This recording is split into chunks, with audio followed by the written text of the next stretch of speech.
এত সুন্দর বৃষ্টি দেখলে কার না চা খেতে ইচ্ছে করে, সাথে সাথে ভিজতেও ইচ্ছে করে, কিন্তু ভিজতে তো আর পারবো না, তাই ভাবলাম একটু চা বানিয়ে খেয়ে নিই।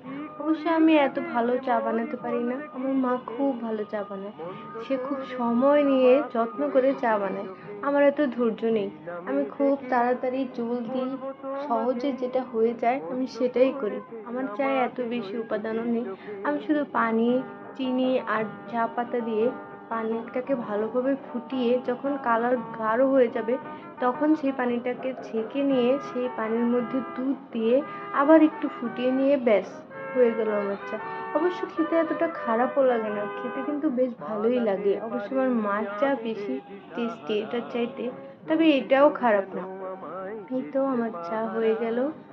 আচ্ছা, তোমাদের যদি আমার ভিডিও ভালো লেগে থাকে তাহলে প্লিজ সাবস্ক্রাইব করো আর লাইক দিয়ে দিও একটা।